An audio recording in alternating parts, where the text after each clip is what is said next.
श्री स्वामी समर्थ. सर्व आत्म्यांना माझा नमस्कार. आपल्या आईला आपल्याला प्राप्त करून घ्यायचं असेल तर सर्वात आधी आपल्याला आपल्या मनाला जिंकून घेणं गरजेचं आहे. तरच आपण आईच्या जवळ जाऊ शकतो. आपण आपल्या मनाला म्हणजेच काम, क्रोध, लोभ, मोह म्हणजेच नकारात्मक ऊर्जा ह्या सर्व गोष्टींपासून दूर ठेवलं आणि आपल्या इंद्रियांना आपल्या मुठीत ठेवलं तर मात्र आईची अनुभूती येण्यास वेळ लागणार नाही. पण आपण आपल्या मनुष्य अवतारात इतर गोष्टींमध्ये इतके व्यस्त असतो जेणेकरून आध्यात्मिकता ही आपल्यापासून खूप दूर झालेली असते. म्हणूनच आपलं मन देखील आईकडे धाव न घेता इतर गोष्टींकडे धाव घेतं. सर्वात अगोदर आपण आपलं मन थाऱ्यावर म्हणजे स्थिर ठेवणं गरजेचं आहे.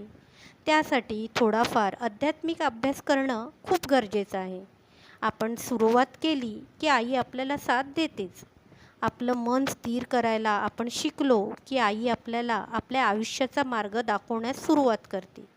याआधी आपलं मन चंचल असेल तर आपल्याला आपल्या मनाला चांगल्या सवयी लावून योग्य मार्गावर आणलं पाहिजे. मनच आहे जे आपल्याला आपला मार्ग दाखवतो. मन चांगलं असेल तर आपण मोक्षप्राप्ती देखील करू शकतो.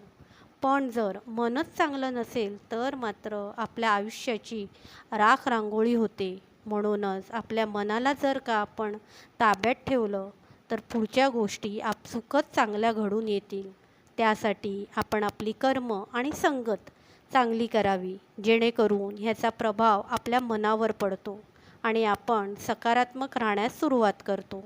ह्या कारणाने आपली आई देखील आपल्याला साथ देते आणि जे काही अशक्य आहे ते शक्य करून देते. श्री स्वामी समर्थ.